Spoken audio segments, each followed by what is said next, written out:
Hello and welcome to the next episode of Community Dialogues. It's a pleasure to be with you here again. And today on the show, we have Ms. Ruchi Kher Jaggi. Ruchi is a researcher, professor, director, and dean with Symbiosis Institute of Media and Communications. And I assume that it was ranked number 2 very recently by a media house. So, congratulations on that. Thank you. And she introduces herself as a media scholar, researching television, streaming platforms, children and media, Korean dramas, AI, and media education. Over the years, she has had and continues to have the opportunity to shape academic programs, mentor emerging professionals, and represent institutional values in public forums.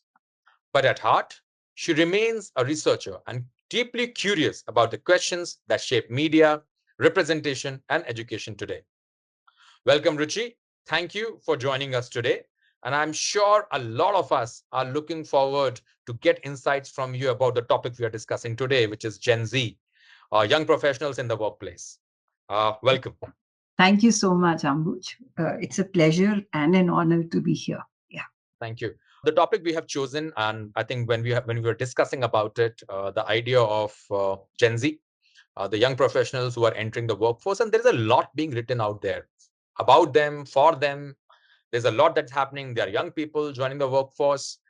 So I think, and because they are the people who are the future, these are the people who are going to become tomorrow's leaders. So I think it's important that we have somebody like you guiding us, sharing the thoughts on what shapes this generation, because you have been in the domain of education for quite some time. You have seen generations in a way, worked with them, kind of mentored them. So it's interesting to know more about them so that everybody can work together, grow together. And of course, these are the future. So they are going to lead the businesses tomorrow. And I think better way to actually build together on that. So over to you.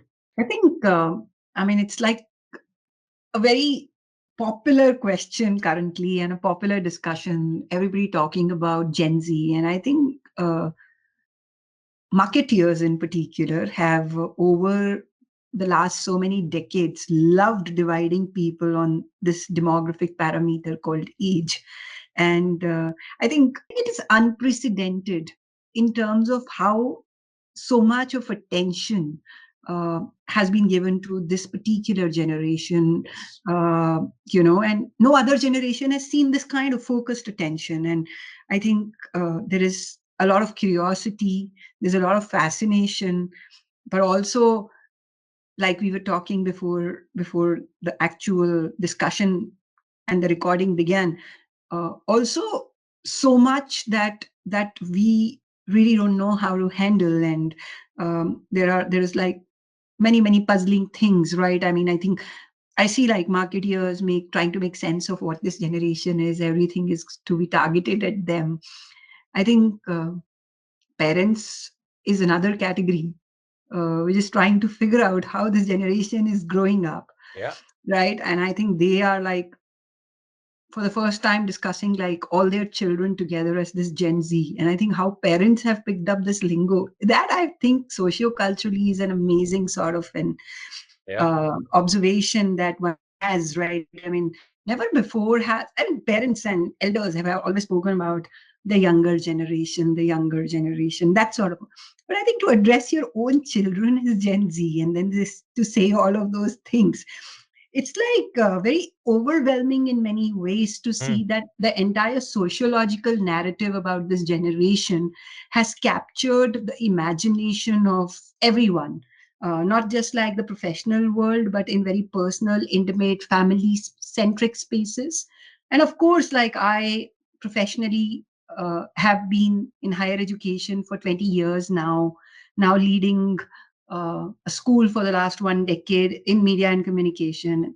Wow. And I think it is just a different world. It is not a world which, at least even 5 years back, I seemed to have signed up for. But I can just say that it is extremely interesting Hmm. because it creates like very interesting conversations on a daily basis. And I think it is for the first time that one doesn't have a pulse on like a group. So the moment you start figuring out in your own head you start thinking that, okay, this is something we know about them. They surprise you quite a bit. And I think for a lot of people from my generation and your generation, and even other people who do not identify as Gen Z, I just mean the older guys, I think we're also being taught a lot of things by this generation. So Yeah. while we are very puzzled by certain things, and we do discuss conversations like, okay, where is the resilience? Are they being able to deal with things the way our generations have dealt with? Uh, you know, especially when it comes to drawing boundaries and doing things like that. We've never seen a more vocal generation than this till so far. But while we may be discussing all of this, I think in our own hearts, this is all very impressive for us, because also it's a sort of a way in which this generation knows how to prioritize themselves, which is Hmm. something which is a lot of pop psychology and pop philosophy that for years we kind of have read about in self-help books. Yeah. But to see like a whole lot of people uh, together practicing it with so much resolve, I think I find that extremely fascinating. And I think, and when they say that, it's not just saying they do that. And while you may not like it at all the times, because we belong to contexts and generations and have traversed journeys where we have managed to deal with situations in very different ways.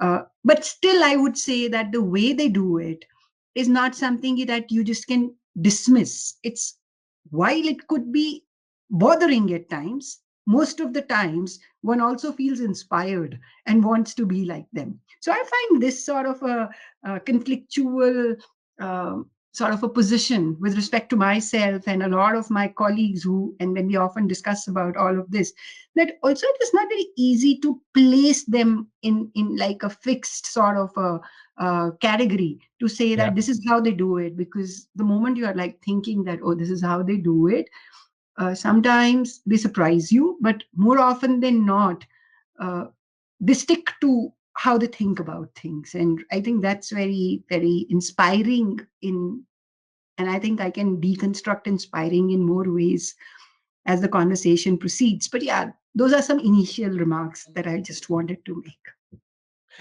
Thank you. I think the word you use, inspiring, and I think being a teacher and very loved by a lot of our students, I think this attitude of us actually make things happen. But not everybody is like you, like, because Mhm. not everybody is also having that day in day out interaction with not one but 100 children, 200 children, and kind of representing, and the kind of time people spend. Like you spend a lot of time, almost like you're working with students almost 8 10 hours every day, so that bonding and the sensitivity towards is automatically go to go higher. So but at the same time, Gen Z at the workplace are being called like job hoppers, unsure, unwilling to hustle, change, authentic also, yes, change driven and seeking peace of mind.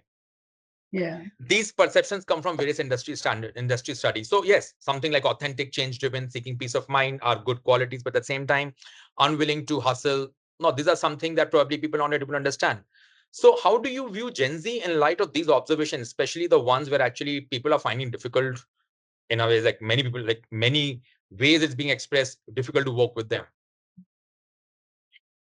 I think I don't think this question has an easy answer. I Hmm. also wouldn't be able to say that, okay, these are the good things about this generation, and these are not the very good things about this generation, because I think who said like that hustling was like a great virtue. I think we as a generation defined it, and that's how I don't think that the generations before us who actually, so if I look at my dad got a job, and then he retired from that job, right? How I was different from him was that at least I changed many jobs, a few jobs, let's say, right? And if I look at this generation of people, they change careers, they just don't change jobs. So, uh, so how how have we defined these terms like hustling? So what was hustling? So parents actually came from nothing in many ways. We're all at least I am a product of like a pre-liberalized India. I was a teenager in a pre-liberalized India. And then when the economy opened up, suddenly everything looked so exciting. But if the economy hadn't opened up, it would be like sitting down for some bank Yeah. entrance exams and UPSC and Yeah. some very, very regimented exams to be able to crack like a public sector opportunity, because there was no other way to do Mm. things. And the private sector and its possibilities gave us a lot of opportunities, when we grew up. And that actually helped us take certain unorthodox decisions, make some maverick choices for those times. And uh, and then because we had the beginner's advantage, especially in the kind of industry we are from, you and Mm-hmm. I. If you look at just media as a context, uh, when I started in 2001, uh, uh, it was like the boom period. There was so much excitement about the kind of opportunities available. Television was Mm-hmm. getting bigger, advertising was becoming very different, but all the media coexisted, and there were opportunities, right? Yeah. Cut to like the time that we are in now.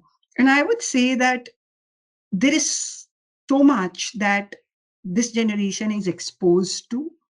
They've seen a lot of people doing all of that, and their ideas are also more borrowed than original. So the direct experiences are not as direct or authentic in terms of starting out in a sector, professionally Mm-hmm. speaking, the way we started out. And therefore we also did not have maybe reference points to go to see this is how we should work and this is how things should be.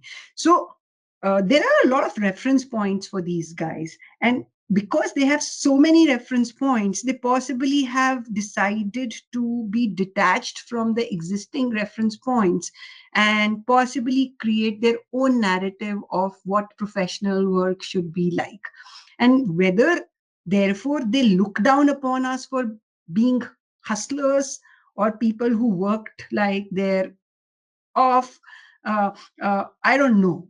But I totally think that they have like the production handbook, as they call it, the production bible. They know what people did, and they're like, okay, they have done all of this, and half of them possibly are our elder siblings or maybe even Mm-hmm. younger parents. And uh, and and yeah, and also I think somewhere, for a lot of middle class which kind of wanted to be very socially aspirational, Mm-hmm. uh, there was a class mobility possibility for so many of us coming from smaller cities, smaller towns, getting into bigger cities, bigger towns, making lives for ourselves, the kind of life that we had possibly not even seen on TV screens that much. And I think with so much of content available to these kids, already belonging to contexts that have reached like some sort of level of class mobility, I think there is just so much of context already existing for them to not Mm-hmm. do the same things. And I think that is why the way we define hustling could be very different from how they are looking at this entire concept. And we don't know if 10 years from now there will be a definition of hustling motivated, inspired by this generation of people, and the way we understand it would change. So I'm not saying all is great, but all was not great with us too, Either. Yeah. right? So I'm just trying to say is like we were in a very, very dynamic, entropic, volatile world, or in ways how professions were being reimagined by the practitioners of those professions, because nobody else had practiced such new professions then. Mm-hmm. Now there is just too much of reference. And I think what has also happened with internet and social media and everything else is just too many illustrations and examples of everything. So you don't have to try everything out to know what it is. And that was not the case with many of us. We had to try everything out to understand what it was. And I think that's also something that makes them slightly more privileged, and Hmm. hence possibly, and I'm wanted to refrain from using this word, but I will have to, and therefore slightly more entitled, because it's more like I have a reference to it. So what's new about it? Hmm. Maybe that's the sort of thing that it emerges from. Maybe. So a very interesting thought here. Now let's consider, let's jump to the point of learning. Hmm. As so we discussed that, and you shared that they are not only job hopping jobs, they're changing careers, which is fantastic. Now let's look at something whereby a human nature to grow. Hmm. It is completely okay, and this is it is completely okay if we want to try out new things every 2 years, 3 years, 5 years. That's fantastic, perfectly fine. But every time when I'm trying something new, I have to start from zero almost. Number one, and I'm just and number two is everything has a overall has a time to learn. Like if I'm a if especially skill wise, if I'm a youngster in the profession, certain mistakes, okay, you are young.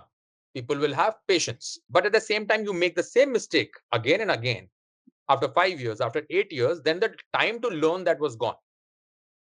So, like you have become an educationist over time. It took time for you to understand how to make children learn, how to work with students. There would have been failures, there have been hits, there have been misses, there have been successes.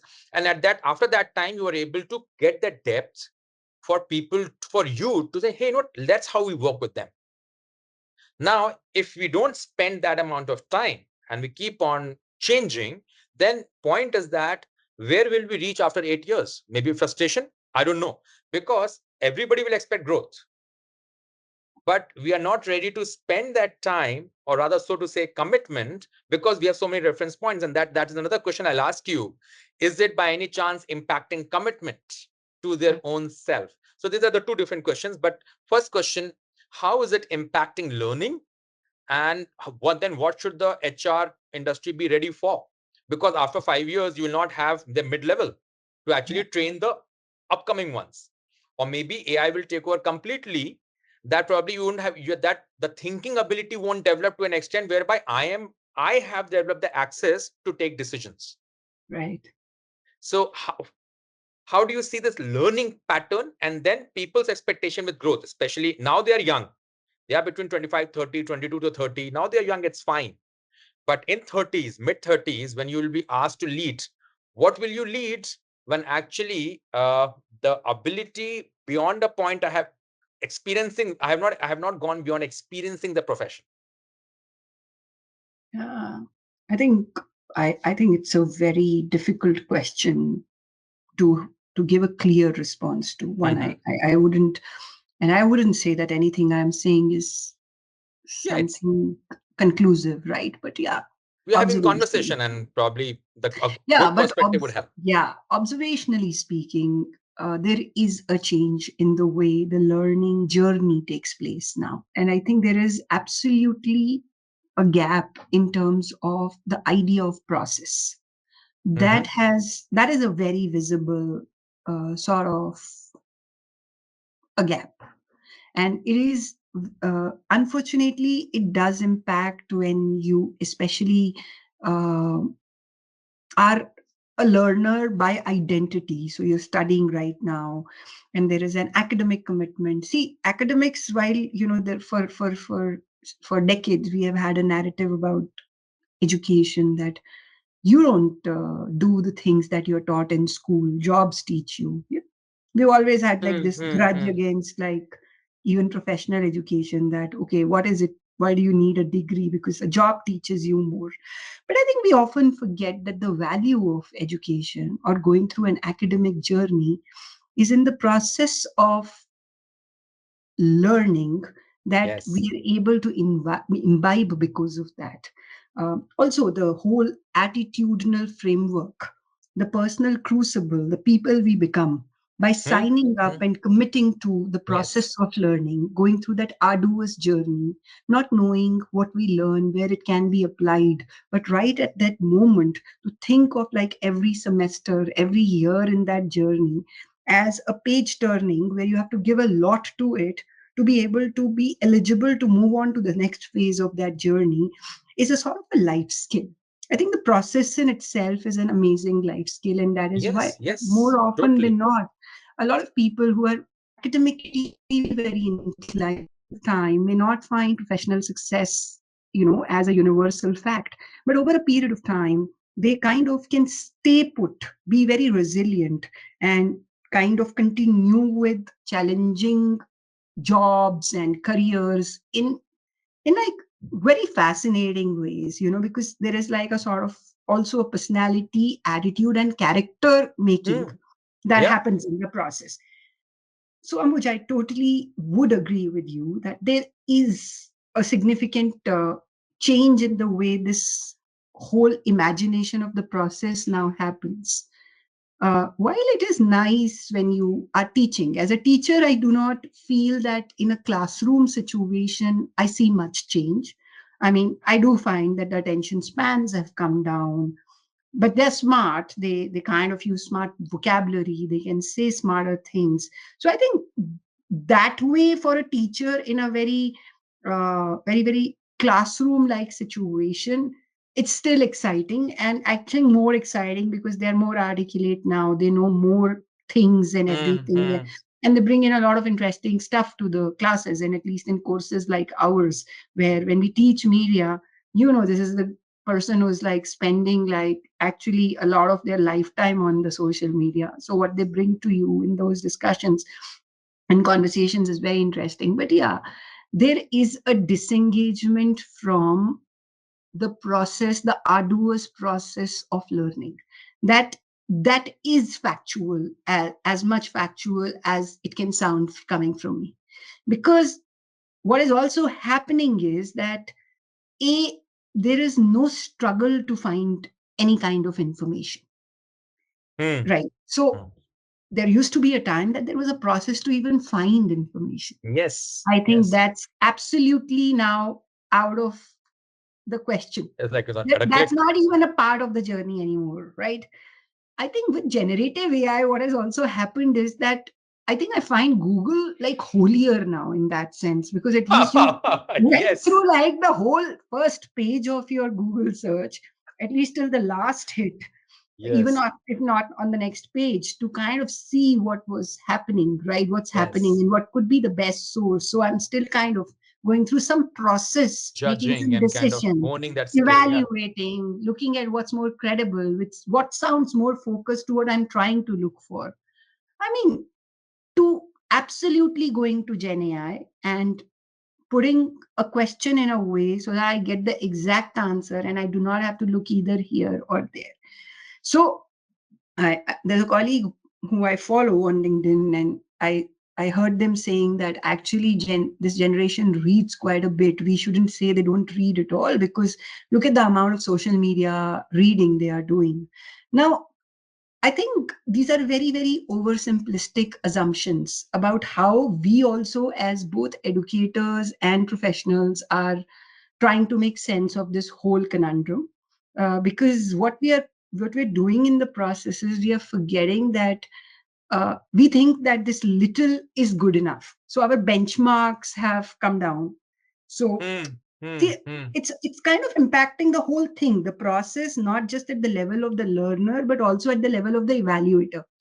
There was a time that you read 20 books, and all 20 books were in the reading list of your curriculum, and you were coming to class, and if you were trying to remember a few things when you were writing your essay, you were trying to refer to something that someone said, and you're trying to bring in that argument, right? Even if you weren't writing the best possible articulation of what you culled from it, there were 20 diverse resources that had shaped Yes. the way you think about an idea, about a question. Today, there is just one idea, which is just a hack to respond to your question in a way, because your question also tells the AI bot that you have this level, right? This is what Yes. you're trying to ask. So it kind Yes. of then simplifies or oversimplifies or sometimes complicates depending upon what you want. So the way you frame it, it'll frame the answer accordingly. And then you think that is the perspective on something. So I think what has changed significantly is this engagement with diversity. So what has also happened is that I tell us a lot of times, I tell this to my students, that many necessarily doesn't mean different. You might have Mm. access to many things, but you are accessing the same thing over and over again in different ways. What we When we engaged in like a very linear process of learning, I mean, for lack of a Mm-hmm. better word, Mm-hmm. we just because we had to find the right resource, we ended up finding so many So many. wrong things to be able to make sense of what was right and why that was not the only right thing. So what is going from the process of learning is engagement with critical thinking, and all Mm. of this is changing the way, also therefore everybody's output is very smart, yet not something that kind of changes the way you look at something. So right now, if you also go to LinkedIn, let's say, and I think everybody's so inspired, their posts are written from generative AI and everything. So all of a sudden, LinkedIn seems to be the place where people are writing long posts. Everybody is writing like such long posts. We Yeah. never had people writing such long posts. That's Yeah. changed I wonder how do significantly, people get this much of time? Yeah. It's like an right? article And but written as a yeah, yeah. almost every post is like a as a small article. It's a short article, right? But also everything is just so similar. Everybody is sounding so perfect. So Yes. where is like that interesting hook or thought, uh, that sort of a critical point, that witty remark that like made somebody stand out and told them that, in one line, you figured out that they have like this really intelligent, smart, critical way of thinking about something. I think, I don't know who said it, like, that brevity is the soul of wit. And that's what Yes. kind of made everything so interesting for us, because somebody who has read for the last 20 years of their life, they can sum up life in 2 lines. Somebody who has Mm. not read anything would require to write Yes. 200 Yes. Yes. sentences. And I think that's the change that you see. So that's one. But also, I think in a lot of general communication, things have broken down significantly. Once upon a time, we used to joke amongst all ourselves, especially the teaching community, that, the students are using a lot of texting language to write emails to us. We used to joke about it that, Array, they've stopped writing you. They write to us on formal emails as you.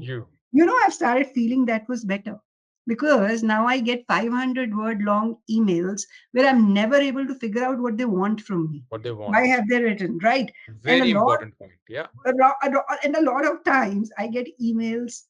If I decide to go through them, I'll have things written in parentheses like insert name of professor, where Professor. they haven't even bothered. And I think that's what has gone away completely.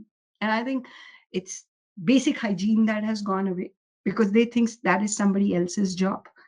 Process ka idea has gone away, because you're not going through the process.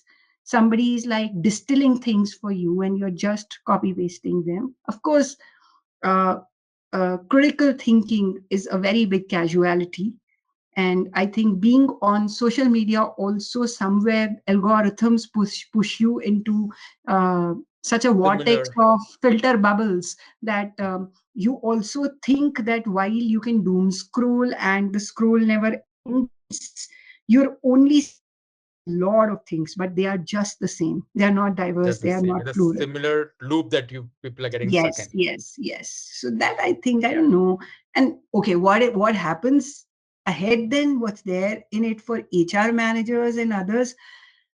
I think all of this, simply put in not many words, is like, it makes people lazy, and it has made an entire generation of people extremely lethargic, and and that's Or not quick good for solution anyone. seeking. Something everything is very quick because Yeah, I mean, see, instant gratification also comes from uh, everything else that they do, right? I was reading about this Japanese concept of hikikomori, where mm, you just kind of, this generation possibly sits on their bed, works from home, and orders quick commerce for everything, Yeah. uh, orders food via these delivery apps, Apps. Yeah. right?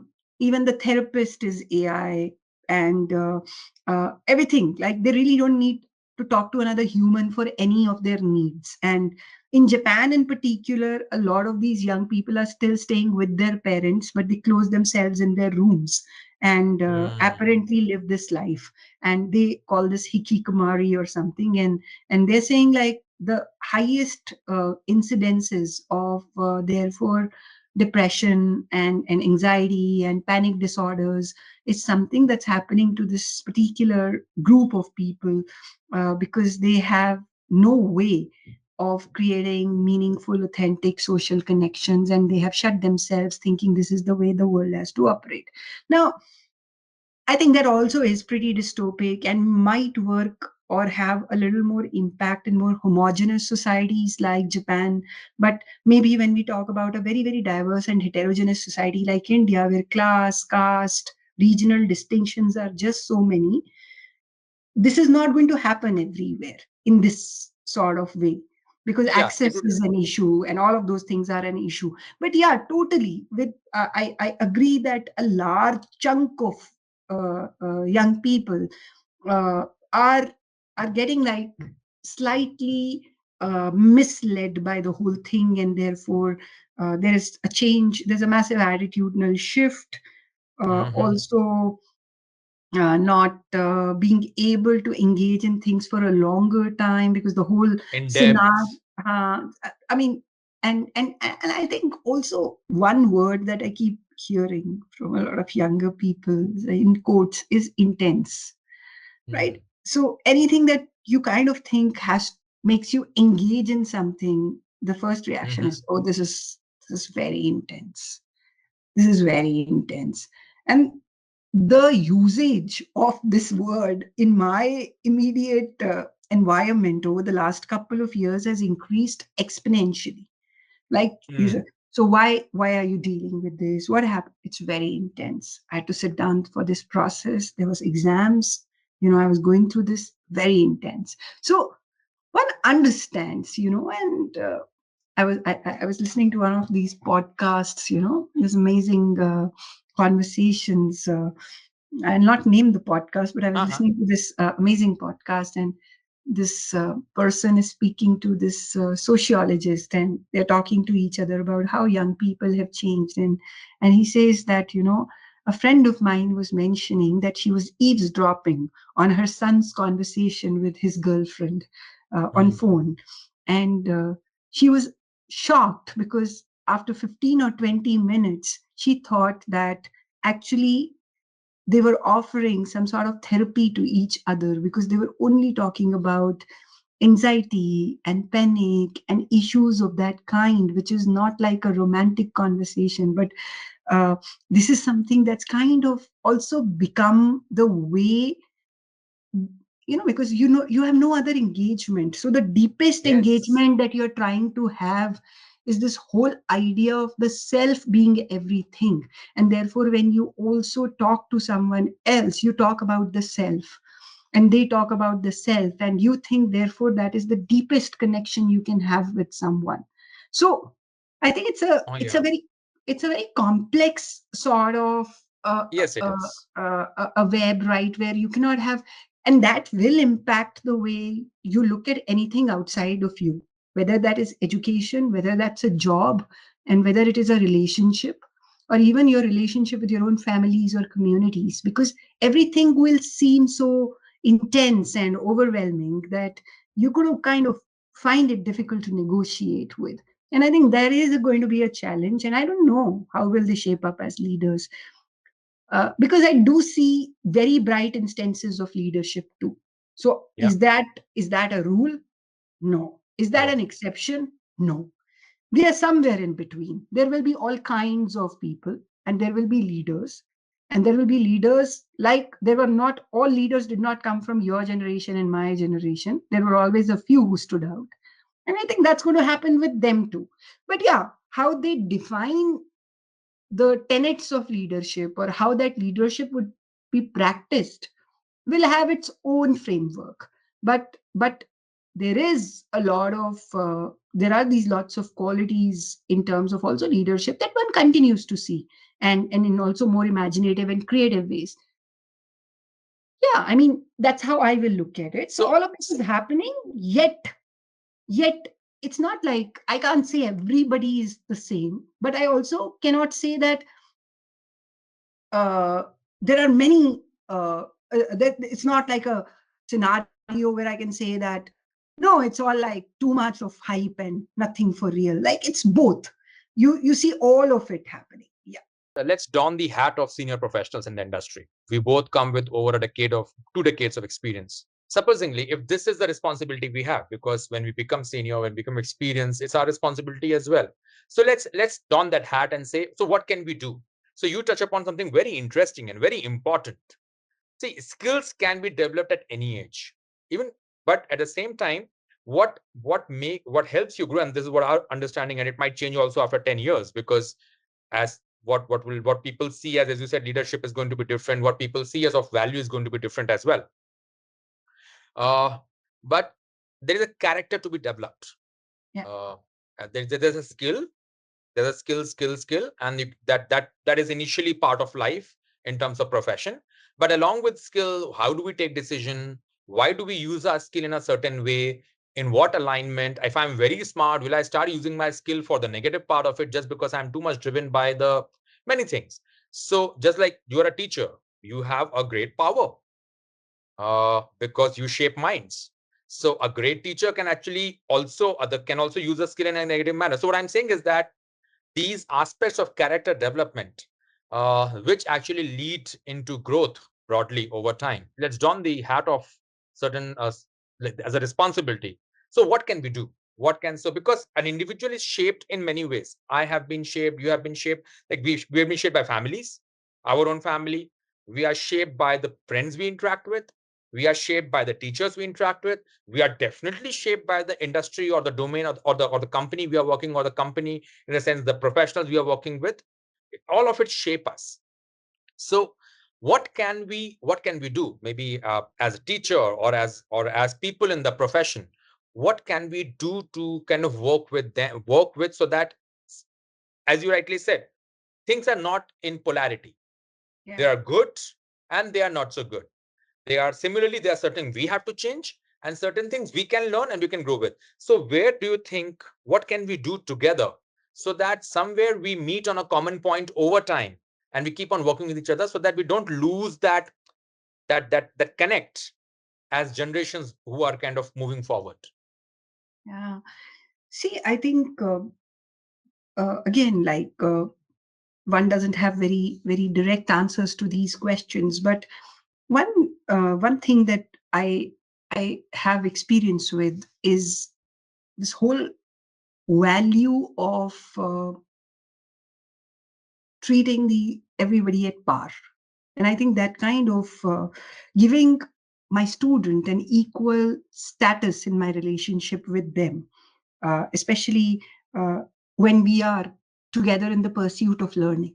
And I'm Mm, defining the mm, mm, context. So let's say that how can I make a classroom conversation more respectful for all stakeholders, including my own self?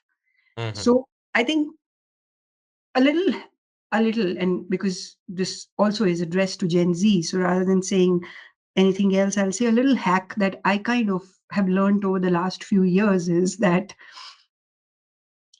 I know that I've read much more than anybody out of them can ever read. I mean, it's simple as a teacher. Because, see, again, everybody has an identity crisis. A lot of my colleagues and teachers I We all meet, go not through it. just like not here in this university, but colleagues I meet not just from India, but also outside India. For years, the conversation has been with the internet when it came that will the teacher become obsolete because everything will be available there. Like this consistent Mm, conversation. mm. The teacher never became obsolete. Will never.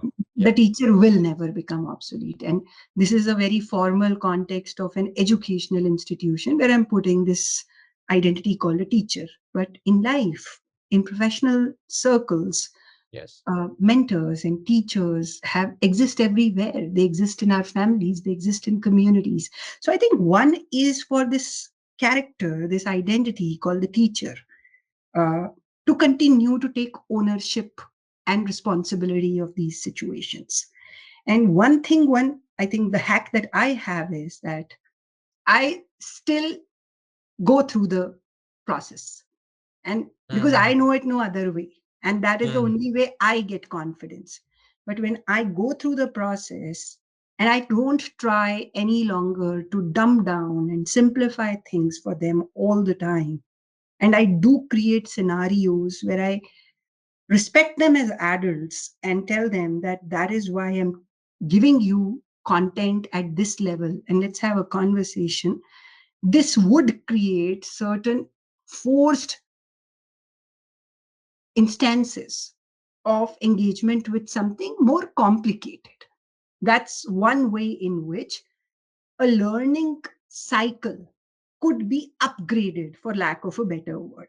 So there is mm, this one thing, A, taking responsibility, ownership. I think not losing your own process, not losing your mm. own identity in the process, and also creating an atmosphere where your process is demonstrated by example in front of them rather than it being a sermon that so when you go and say that, Array, you unless you read, this is not going to work. Have you read? Can you quote from what you have read? And can you Mm. demonstrate, and not in any kind of arrogant ways, but to say that Respectful you way. couldn't, in very respectful ways, that all of it that came out. So I think more than ever before, teachers have to work hard on how they teach. Very I think, important. yeah, and I think that would be true for mentors too. Because Yes. recently, I mean, a lot of young people in the last couple of years, when they go for internships with agencies and other places, Mm. many a times, they say, "Oh, my mentor said that, why don't you check it out on Chat GPT once? Why don't you?" So when you are in an organization, and as a very young intern who possibly is gone to a professional organization in your life for the first time, right? Yeah. And you kind of are reporting to a mentor who possibly you are looking up to, right? And they just kind of are casual about it. Why don't you kind of just run this by, just check how what ChatGPT says about it, and all of that. I don't think we're setting a good example. And I think Yeah. somewhere there is like it is, and whether you use it or not is not the point here. What is the narrative that you are setting up with this young person, because you are legitimizing, you are appropriating something that you don't want them to appropriate for themselves. So how is it right on your part to do it? So I think one is taking that responsibility. I think that kind of brings us a little closer to many things. It's like the same old adage, practice what you preach. And I think Mm. everything will change, but a lot of those things don't change. Even today, every year in the orientation program, Ambuj, when I stand and speak to the new batch, I tell them, I give you all the yarn, half an hour, 40 minutes. I'll crack jokes with them. I'll tell them what lies inside. What are you going to do? What's this industry? And then when I conclude and I say it with pride, and I said, all of this you forget. Just remember two things.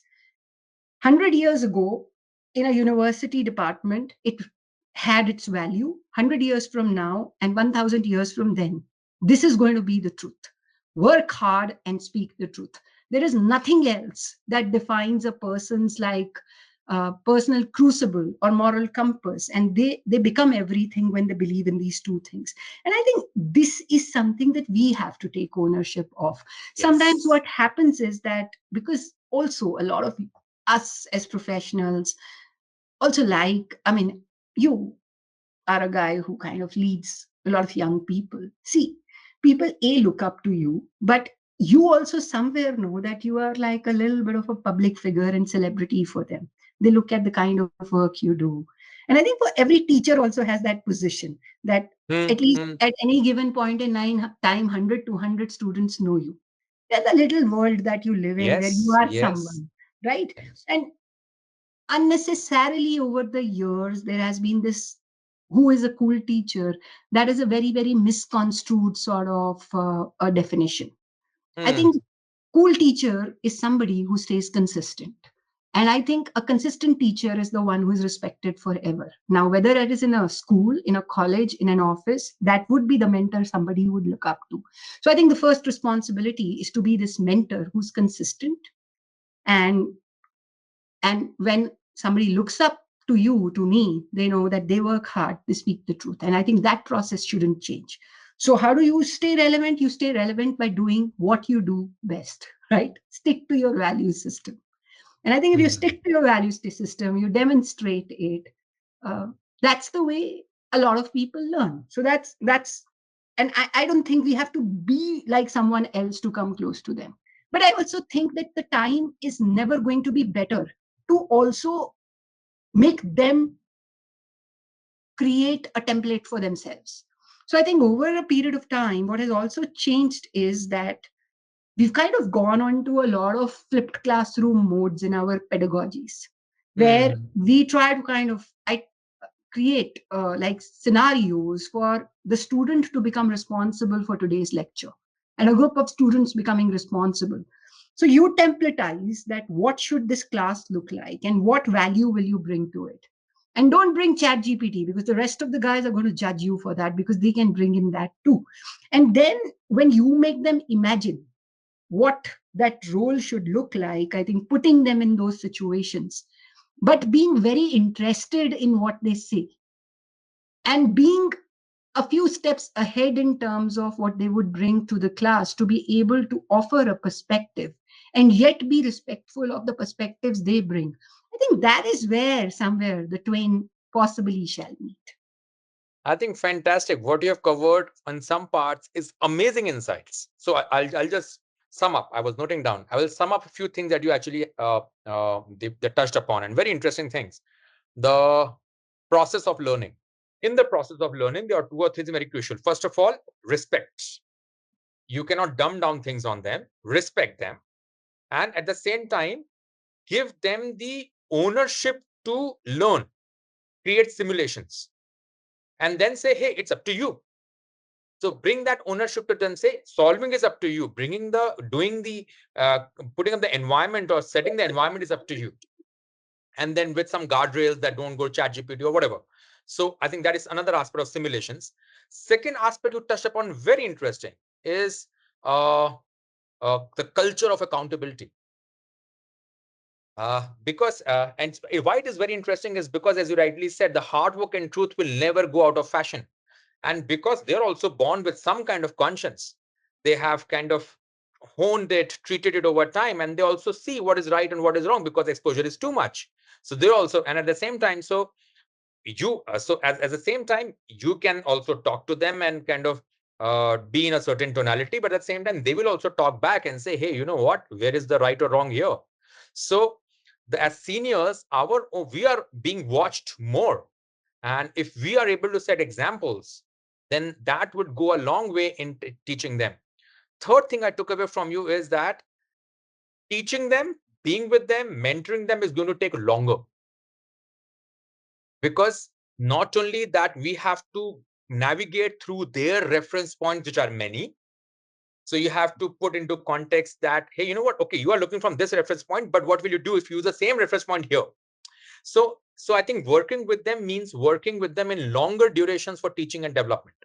So the teacher or the mentors will have to spend, or the companies will have to lay out a longer period of uh, training programs or teaching programs where actually the dialogue process can make happen, like the Plato used to do. Or sorry, Socrates used to do the dialogue process with the disciples. So the way the dialogue process can happen, and they get their answers with their questions.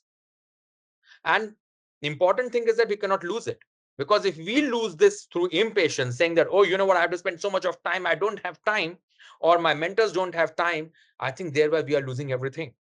Yeah. I think Oh, somewhere we need to make. that's so well said, Ambuj. This last point on the whole, see again, you said it so well that, in a very practical way, that you have to spend more time training. And Yeah. you can't say that this person has to be like work ready, like when they've joined me. Oh, The whole yes. process of mentorship has to get more organic. It has to get more authentic. And we have to take our roles as mentors like literally. It has to be mentoring, right? I mean, and I think that I don't know how you look at it, but for the longest period of time in my life, I never thought I really benefited from mentoring or mentorship. And when I kind of came into teaching, this was also something that constantly was a thought that, that what is it that I never had, and therefore Hmm. what can be created. And I think over a period of time, this kind of is becoming as, and but also there is a lot of reverse mentoring also, right? Yes, So we both learn. yes, I think I think a lot of young people teach you a lot of things. I often joke about it that while they may not know that what they want to do, they definitely know what they don't want to do. So that is a Hmm. sort of clarity also, which is, and I would say it's very inspiring, because I at 47 sometimes wonder, uh, did I make the right choice? Should I have done this, right? Because I'm not wired that way, because my first reaction is, okay, work has come, do it. You don't know how to do it, you'll figure it out, because Hmm. that's the only way I have learned to work. But you said it so well, in that sense, that practical input. I think for me also, as I speak to recruiters over the next cycle, I really want to talk to more and more people that what are you investing in an intern, in a young trainee, in a young recruit who kind of comes to your organization. A lot of times that is the reason a lot of people go away, because Hmm. they're not even able to sometimes understand the culture of the organization they get into, and these are real problems, and these problems have existed like since forever, Hmm. but never before has this requirement of training and mentorship been this critical. So Yes. I think that I thought was a great insight, the way you kind of looked at it. Yeah. Thanks. And I will just add something because you're in the conversation. I think which I took away from this conversation is everybody has to be a mentor now. Now, mentor is not somebody who is like sitting at VP position and then mentoring. Your line manager has to be a mentor. So Yeah. the young people we are teaching, if we have to teach them as skill builders as well, and at the same time as mentor as well, because this aspect of you are evaluating as a senior, at the same time the young person is evaluating as somebody to work with or not. So you know what, whether they understand me or not. Now whatever said and done, we are in that situation and we have to, is just we raise up our hands and say, you know what, hey, okay, I'm not signed up for this, so I'm not going to do this. It's not going to solve for the society. Ultimately we exist in a society, otherwise we'll get a disintegrated society where nobody knows what she's doing. And right now is a very Absolutely crucial time to actually know our role as well. So I true. think one key takeaway I take from here is that I think we will have to reevaluate how we see roles in corporate structure. A role should not be based only on skills. A role has to be based on mentoring as well. A role has to be based on playing their part in the overall development of a human being and then bringing it together. So I And think that's a also, key also, takeaway. also like this reassures a young person, especially who's Yes. joining a professional organization, that social connections and authenticity in which is like about these very organic networks, is the way a lot of things fall in place, because also we are dealing with like a lot of younger people who are slowly losing trust in the whole idea of social cohesion. So this also will have some sort of a parallel effect, maybe not a directly intended effect, but it's an unintended Yes. effect. But that unintended effect will also reassure them that there is like so much of value in authentic social connections. That's what drives life. And I think those steps will have to be taken by us, right? and and Yes. and that is where you so rightly said, you just can't give up, you just can't say, oh, I don't have the patience for it.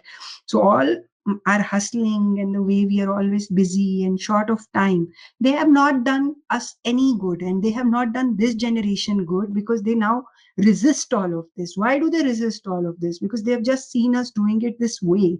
which they think is extremely exhausting. So we Hmm. also have to take a step back, take a pause, reflect, and cultivate these like really responsible relationships of mentoring, which also work both ways. Yes, yes. And if you talk a little philosophical here, then I think it's the karma that probably uh, we are part of their life, so we have to align so that the continuity remains. They are part of our life, so they also have to get a better way or also understanding. So I think when the both will approach and will kind of, and if we and in this case the responsibility lies more on us because we are seniors, then probably if we shape and kind of work in that direction, I think something will come across, and maybe that is the middle point we were talking about. That what is the middle point? True. I think yes, I think that's a fantastic point. I think at some point in my okay. Now coming back to we have discussed about learning a lot. I would like to kind of touch upon this once more. What do you think um, helps? How this generation learns? Because there could be the we have discussed about mentoring, we have discussed about few things here. But what do you think helps this generation learn? Because there might be also a few ways in which companies, organizations can actually pluck some insights. See, all, I mean, largely speaking, in our lifetimes also, we haven't seen a more conflicted and conflict ridden and polarized world. Mhm. And we are seeing it at this stage in our lives where at least uh, there have been many years when we haven't seen things like that, and yet more experiences, even in terms of just the number of experiences uh, cumulatively that we may have, maybe not as deep or diverse, but many more experiences than maybe a person half our age. But having said that, it is a very difficult world that they are currently growing up in.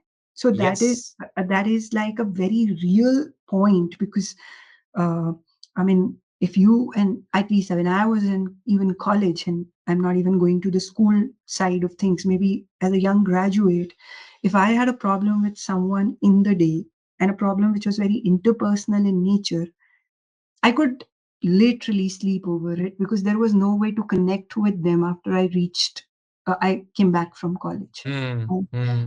the only way I could deal with it is the next day. And by then, as my mental processes or everything works, my adrenaline has come down. When I reached the next day, I thought about it a little more clearly, and all of those things. And they happened on their own because there was no way to connect with them. Right. And therefore, all said and done, at least 12 hours had to pass when before I could Yes, I think confront another very important point. that Yeah. problem again, right? But that is a very different thing. And imagine these problems are no longer just about interpersonal issues. I mean, right now, as we talk, there are deadly wars happening across the world all the time, right? Our phone screens are full of notifications from so many Hmm. networks, Hmm. where these updates, whether we consciously look at them or not, are just there. And even if we very, very superfluously look at the screens of our phones or scroll through our social media, Yes. we come across all of those things. So we go to sleep with them, we get up with them, and there is no moment in time where this detachment happens, both consciously, unconsciously. It doesn't happen. So I think it's a far more complex sort of a world that they inhabit, with messaging uh, like happening from all directions all the time. So the mind is not like ever in like a calm sort of state, and Hmm. for reasons also beyond their control. I'm not just talking about device habits and patterns. I'm Hmm. just saying the Hmm. world in itself is right now doesn't let you detach yourself from the larger context. Whether it affects you directly or not is not even the question here. That's the world we have inhabited. And all of this for someone to find purpose, hope, you know, a pursuit, a way forward could be more difficult things to, or more difficult sort of ideas to engage with than they were for us. Because, I mean, I think our times were far more optimistic in that sense, because the macro picture wasn't as conflicted as it looks today. So I think we Understood. also have to understand our contexts have changed drastically. They are very different. Now, in all of this, if we talk about things that have no value in terms of what they mean in the context that we inhabit, uh, a lot of young people are just going to stay disconnected. And I'm not saying that we have to source those news events or things like that to have those conversations. Hmm. But I think the process of learning in itself has to be driven by very authentic references and conversations. And I think the more authentic is the conversation, the more is the engagement that you see today from a lot of younger people. I mean, people talk about why a lot of films aren't doing well. Well, there are a lot of industry perspectives on that. You look at it, I mean, there is like no way, if a film decides to call itself what it is, what its genre is, and even if then it is mythical and unreal and surreal and fiction, it will work.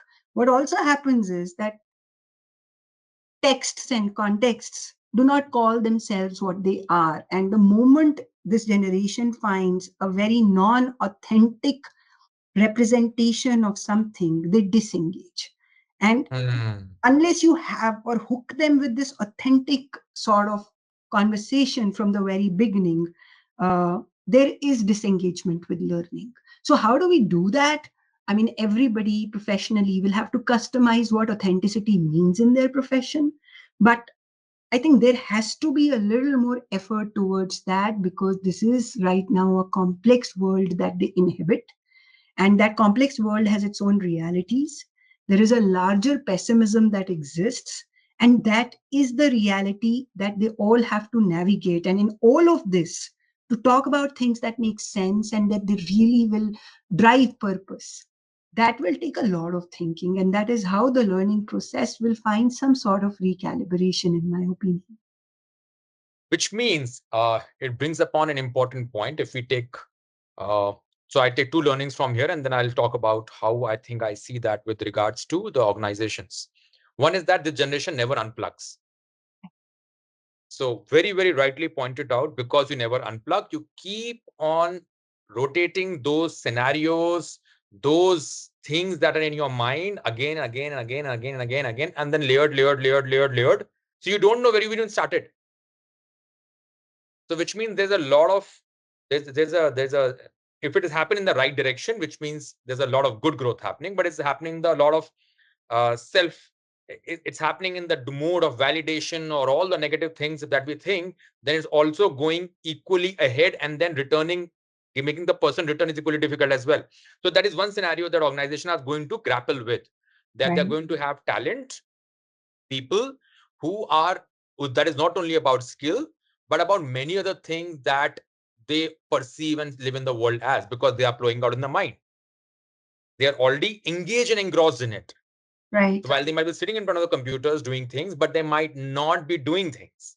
right, So number one is that. Number two is that is yes, we it is a larger responsibility on us to look at authenticity. Uh, as you rightly said, we have been born in a different generation, and what we bring to table is always a message of "Chalo to karna hi hai." This is how it should happen. Now, this how it should happen always is not authentic. right, It is sometimes it is driven by the egos of people, sometimes is driven by the status quo, sometimes is driven by the individual goals and selfish goals. And amidst all this, because they are burdened with so much of information, and right and wrong, that they don't know what to do, that only thing that can bind them is to actually connect them on the aspect of authenticity.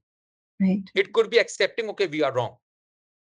It could be telling them that, hey, look at it from this perspective and actually relating it to their life. If you don't do this now, what will happen after? If you continue to do this, where will you actually grow in this aspect? So I think, yeah, the authenticity, and that is where the learning programs, the training programs, the engagement has to come in back. So unlearning by the seniors also have to be done.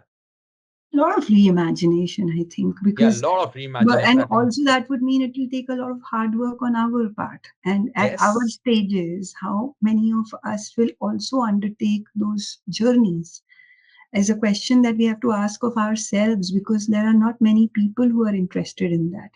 And that is something that one also sees with one's own generation, right? It's not about always about like Gen Z and all of that. It's Yes, our yes. generation which is not ready to put in the hard work again. They think that they are at a certain stage, and now what they say is the way things happen, right? And what, while it's always been this, but I think never before have I felt this as strongly, that uh, attention, engagement, connection starts with offering a genuine listening and respect to this generation.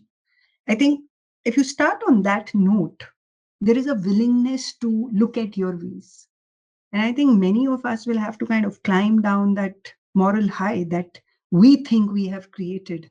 And that is what is the moral high. And also, this very, very unilateral, monolithic ideas of how everything should be. They kind of, we require to like really introspect on all of this, because because we cannot just like say there is this my way or highway sort of a thing that we have Yeah, kind yeah. of grown up with, right? I mean, I don't know, some, because I'm like very academic, no, so sometimes I just end up thinking more than maybe making sense. So, but I've been just trying of thinking of so many questions that you have asked, and such tough things you're asking, right? And one, if one sits in an hour long conversation to reflect on them, well, I just feel like bad about not having done so much of what I'm talking about. No, I think we will have many more conversations, and this, I'm sure this is not the last conversation we are having. This is just a first, and many more. You know what? When you were talking about this aspect of reimagining, and people will have to take charge, and because we are having a conflict of narratives, now I understand. If you look back, maybe the organizations like the platforms like TEDx have why they have grown so much, because the society is craving for a certain kind of conversation which is authentic, which is engaging, which is connecting, and people sharing stories which are authentic, where Right. people are happy to say, you know what, I lost here, this is what my weakness is, this is what my strength is. I think platform, so uh, now is the time, while the number of people might be less, which means the need for people to come together and create small platforms of discussion is even more important today. True. So this language, this aspect, we will have to remove from ourselves as seniors, who think, okay, I have crossed my journey of making, and you know what, my journey of so-called survival, now I'm doing good, so there's no need. No, I think this aspect we need to change, who are doing well, to say, no, there is another need, we have to change again. Right. And this is the ask which people will not make from people who are in 60s Right. or in towards the end of their career. This people will ask from us, because maybe we are the people who are who kind of having somebody ahead of us and somebody kind of after us to actually hold on to. So I True think that. this, we have the responsibility to actually make something like that happen. Right. To, let's not get overwhelmed by the size, whether I'd be able to create a TEDx like platform or not. I think maybe by small platforms where people can just, with different kind of, in a way, the basis being authenticity, engagement, and connection. Absolutely. I think that is a need. So I think that's a very, very good, and this is a very clear idea that can be taken forward by the organizations as well. In what form does it take? Yeah. I think fantastic. I another question. While it can go again and again, and I have more questions, but I'll keep something similar, something limited now, and we'll again. I would request you to come to the show again, and we can talk more. But do you? How do you think? Do you think the current set of people, if I talk to you about 5 to 8 years, so last five to Mhm. eight years, how do people, this generation or coming generations or emerging generations, perceive a workplace? Are they excited about it? Do they see it as a burden? Do they see, oh wow, there's going to be opportunity? How do you see things changing? Like, do you see there's a change in narrative about workplaces? Do Mhm. you see there's a change in expectation about workplaces? Do you see the questions remain the same? What is your experience over the last decade, I would say? See, largely, I think there are different things. Some things have stayed the same, and some things have changed significantly. The things that have stayed the same are like very, very, so some places, workplaces, who've stood the test of time and their cultures are stuff of urban legends, right, is something that people still look up to. So the organizations who have been driven by like work cultures where people have grown, still a lot of young people aspire to be part of such organizations. However, having said that, a lot of times, I mean, till date also, when especially when I'll say campus placements happens, there is the larger conversation that will happen around will be what is going to be my job role, my profile, where will I be based, and yeah, most important, what will be my CTC. Those things largely stay the same mm, conversations mm, happen. But in the last 5 years or so, and I would say it's basically a pandemic around ka shift and post pandemic, in the last 5 years in particular, a lot of students ask questions like, do they offer like work from home? A. Do I have a weekend off? I don't want to apply to this if it is a 6 day week, right? mm, And initially, it would bother us because, one would say, how could this be a filter, mm, mm, right? mm, But what if, like, from day one, that is the grudge with which a young person joins an organization? Does it do that person any good? Does it do that organization any good? So, over a period of time, when I started seeing, like, also looking at it in more ways than I could at least look at it earlier. mm, And so, how they look at organizations is also through the the narrative they hear of the organization, primarily in terms of cultures. It's becoming a very mm, important conversation. Earlier, the conversation in terms of market research was just about more demographic factors, my CTC, my profile, location, boxes mm, ticked, mm, what's the growth path like. I know so many alumni who have become this person in this organization. People have worked, theek hai. Hygiene checks done, great. There is an increasing focus on talking about how the mentors are, how the senior people. They also kind of talk about things like that, the CEO of the organization has this podcast and they are so amazing there. And this person, I've seen their LinkedIn, they talk a lot about mental health. So this looks like a great organization because they invest in issues beyond, right, just what they're supposed to do. So largely one sees a lot of validation for organizations who also have this soft power in terms of the cultural identity that they have created for themselves. But again, there is again the conversation on authenticity there, because also sometimes they do get taken in by these markers, but often, not often, but sometimes, right, they come back and say that, well, they talk about all of this, my experience doesn't say that, right? So mm, it's more like for optics.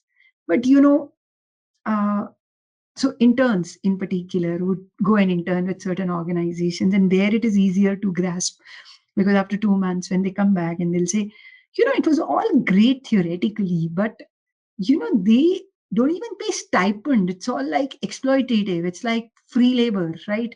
So mm, how do they kind of stand for the values they profess? They talk about equity, they talk about rights, but not even paying an intern for something that kind of doesn't augur well with the kind of framework they represent. So I think right now this is also incumbent upon organizations to practice uh, mm, it with the genuineness that they are framing. And cultures and cultural narratives are important. And for the longest period of time in creative careers in particular, Ambuj, one has grown like with this narrative that it's all right, you're pursuing your passion, so it's okay to be exploited. And you're doing mm, some creative jobs. So I have this colleague from a university in Netherlands. His next book is going to be out soon, and I'm so looking forward to it. um, mm, the title of the book is uh, what makes you happy makes you sick.